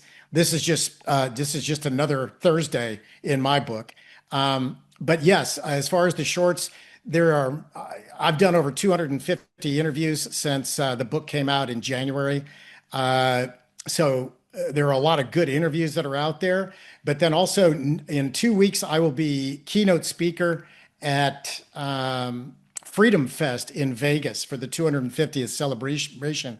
I'm hoping that video is going to be published, and that will be the video that I think it'll be very much like today's call, the first 20 minutes. And that's something that you can send out as well. And the last answer on that is the movement. The movement is a central place to go for the truth. What's the truth on climate? What's the truth on fentanyl? What's the truth on this? The truth on that? Here's the point. The American people vote every day, several times a day, with their wallets. Stop buying Chinese goods. Stop funding woke companies, and we will show you where to spend your money that's going to be pro-America, pro-freedom, and anti-communism and anti-CCP. So, and also where to vote in midterms, where for state, federal, local, where to vote in 4-year to get this country back on track. So it's a central place to go. You also make me think of one other thing. Remember how climate was so darn important? And we were forced to stop building coal plants. Well, guess what? During that period, China built 160 coal plants. Right. And oh, by the way, climate is so darn important. But what happened? I don't see climate anymore that we used to see every day in mainstream media. I guess ever since the data centers that came out that absolutely suck up all the electricity on this side of the world and all of the water, we're not hearing about climate anymore. So you need one place to go, a central location, a destination where you have unity, you have community, and people of your own thought process, like-minded people. And by the way, I believe that to be about 80% of the United States. When you boil it down to, freedom and American values versus everything else, I think 80% of the American people will stay with freedom and American values, and everything else can pound salt. And by the way, what you're seeing in mainstream media, you would think that every other person's transgender. You would think that every other person is, LGBTQIA plus 7, that kind of stuff. That's all propaganda in mainstream media. But yes, we will, as part of the movement, we will have those shorts, but also a place, where you can go for movies, you can go for podcasts that are pro-American values, and pro-Constitution. What is that website, Casey, that you referred to? Caution again, it's just a landing page, and we're actually seeking pretty darn large donors to help start it. It'll be a membership organization, just like Costco, because if you don't pay for it, there's no value in it. So we're going to ding you the price of a Starbucks every month. That website is freedomforever.global. I want to make one other comment too. When you talked about not buying Chinese-made clothing or supporting organizations, I started that years ago when I think it was Colin Kaepernick, the football player, took a knee. And even before that, with fighting the tobacco industry. And my family thought I was nuts. They would tell their friends, well, my mom won't let us buy, craft products. I said, well, no. And I don't buy FootJoy shoes either, because they're, supported by the industry. So if we all take a look at that, and even when you talk about investing, I tried that with my broker, and he said, oh, Martha, that's done in New York. I said, but I don't want to be in any of these industries. So anyway, I guess it's all of us speaking out that way. And in those cases, it should help as well. Thank you, 100%. Martha. Thank you. This is going to be the last one, Fred. You're just going. You have had your hand up for a while. And by the way, Casey and others on the call, Fred organized a group called West Point 60 Conservative Forum that went for several years. It was outstanding. Got me involved with many other organizations. So go ahead, Fred, ask your question. Okay. There we go. We got the mute You're on. on, Fred. We've been talking about here about the Chinese co-opting our technology. To many folks, you'd think it just happened within the last 10 years or so. And I'd like to just share a quick story. We've known about it, and we've conveniently ignored it for years and years and years. Back in 1982, that's 44 years ago, I had the unique privilege of representing Getty Oil Company on a conference in China. It was one of the first, if not the first, conferences that China hosted for an international group of business people. And it was a conference on energy, resources, and environment. Well, the group of companies that went over there, sent representatives over there, was very eager to find this new market. China had not opened up a bit. At that time, you could have fired a rifle down the middle of the main street in Beijing and not have a chance of hitting anything. The stores were rudimentary as could be. Surprisingly, though, the Chinese people were very open about what they said about their own government. And we were kind of surprised. We expected to see all these huddled masses and people just conforming to everything. And our guide said, look, in your country, you can criticize your government, can't you? And we said, yes. And he says, but you can't advocate its overthrow, can you? We said, no. And he said, well, it's the same thing here. We can criticize all we want, but we can't do anything that would be a step toward actually trying to overthrow or build up some resistance to our government. We can comment on it, but that's it. Well, one of the things that happened, all of these companies were over there thinking they had a brand new market.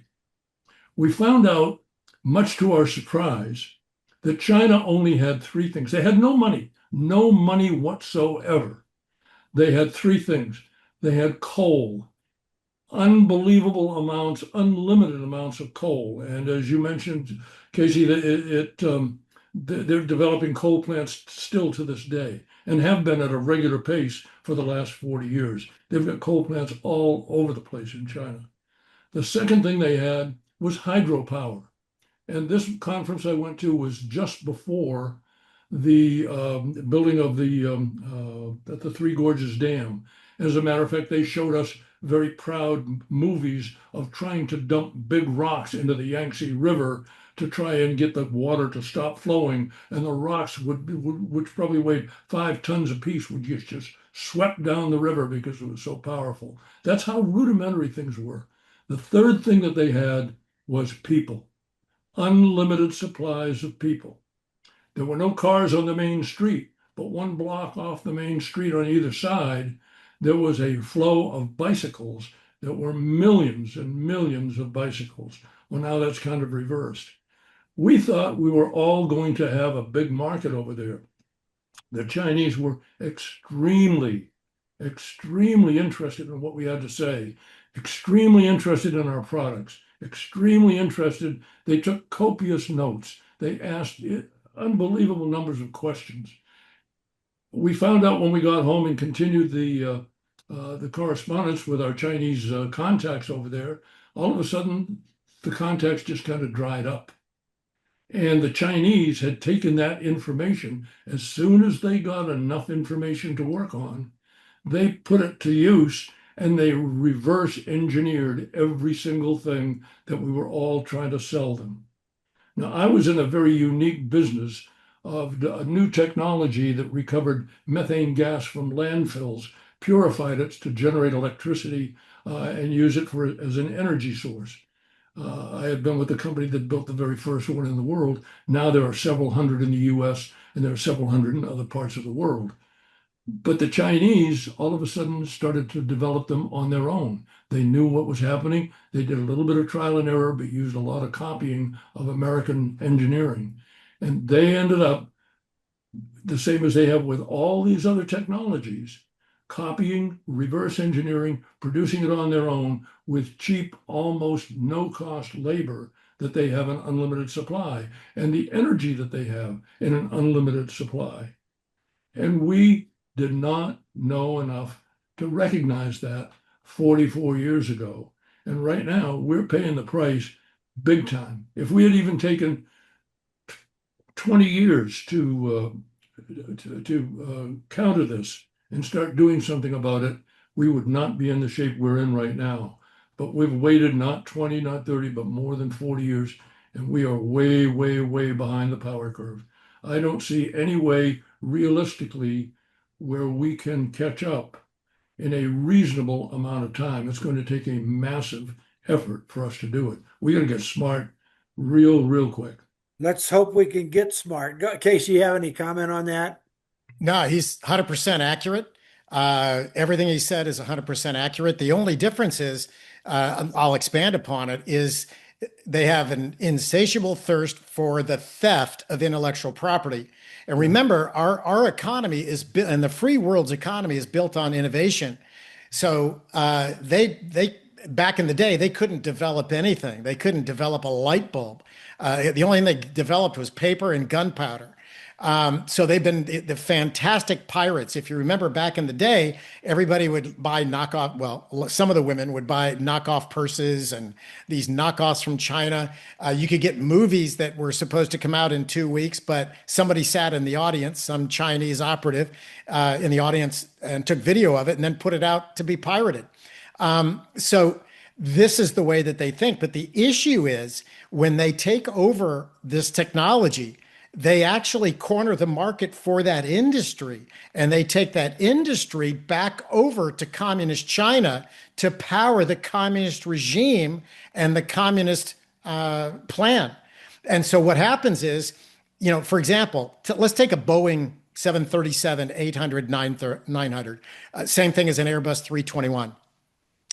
Those sell about $100 million a piece. Well, China stole all the IP for that aircraft, and that's now called the Chinese, the C919. It's, they're still saying that they're going to buy all these Boeing aircraft after the last powwow a month ago, but that will not happen. So they take these industries over. So we build revenue, profit, jobs, schools, and national security. Battleships, troops, MREs, all of those are paid for by our innovation. But when they take that innovation and take that entire industry over to the Chinese Communist Party, they're sucking that revenue out of our society and that power out of our society and powering their society. And there are many, many examples of it. Titanium dioxide, which is the extreme white color that you see in toothpaste, paper, paint. It's the extreme bright white. Well, they stole that technology, and now most of titanium dioxide is produced in China. Same thing with energy windmills. They ordered $1 billion of them. They took 100 million of them, reverse engineered the hardware, and still needed the software. So only 1 of 7 people had the source code to those windmills. And, they found it with an Austrian partner, which was a 32-year-old male in Austria. Well, what do 32-year-old males run on? They run on alcohol and women. So it cost them 20,500 euros to steal the IP for the software, the source code, the kernel. And they went back and they canceled 900 million of the pipeline of their order. The U.S. attorney at the time called it corporate homicide. Stock went from $45 to $4.50 in a heartbeat. That industry now, they produce about 80% of those energy windmills. And I can go down the list of all U.S. solar panels, 100% U.S. technology, 100% of them are made in China.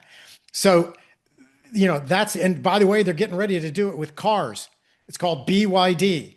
So they stole all the technology. Elon went over there and showed them helped them build several fantastic plants to manufacture these cars with cutting edge robotics and AI at the time and so on. And now they're Elon's worst nightmare when it comes to cars. And, their plan is completely, pull that revenue out of the free world and take that revenue into China. And by the way, every one of those cars is a rolling Trojan horse, recording every bit of your information off your phone, off of your eye movements, off of, your retinal scans, all that, and where you've been and where you're going to go. So that kind of stuff. Sorry to go long on it, but I thought you guys wanted the detail. Back to you. That's great. That's great. Martha, you had your hand up. I was curious, Casey, you must do a lot of speaking at events. I do a lot of it. Okay. So if we problem is, I'm happy. That's how we get the message out. Also, I'm hoping that this is, to take a book out to market. It's kind of like putting a rocket or a space capsule into orbit. That's the best thing I can describe it. So it takes a hell of a lot of energy. with the solid rocket boosters to get this tiny little capsule up into orbit. My goal is to make this thing as viral as fast as we can. And I'm hoping that this event, Freedom Fest, it's really a libertarian event. So it's central leaning people based on liberty, freedom, country. And hopefully, it'll apply to the left as well as the right as much as we can. But my goal is hopefully that this thing will take this thing up and make it viral. But yes, I'm happy to do events, speaking engagements, and organizations like this are fantastic because all of you guys are all deputized now. Great. Thank you very much. Thank you very much, Casey. We've gone way over here, but I think it's good. And I'm going to ask General Valley if he has the last word. Well, I want to thank you, Kay. We really appreciate it. I've been working on the Chinese thing since I was at West Point when I wrote a paper my last year on China. And then when I was out in the Pacific, spent a lot of time in an intelligence area for China. But yeah, very important message you have. I'm a little more optimistic than you. We do have our finger on a lot of things that we're doing that American people don't know about. Trump's pushing a lot of issues right now, and he's got a great team, better than most people think, and they're very smart. And the economy's doing much better. So I live in Montana.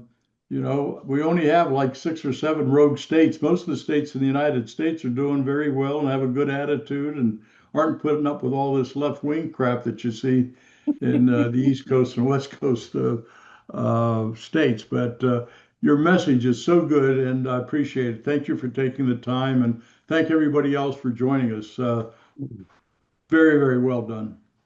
Thank you, Casey. Thank you all. Thanks, very guys. much. Thanks, Casey. Next time. And Keith Self is on in the pipeline for July 9th. July 9th. Thank you very much, Bill. See you all later. Take care. Take care. Bye-bye. Thank you.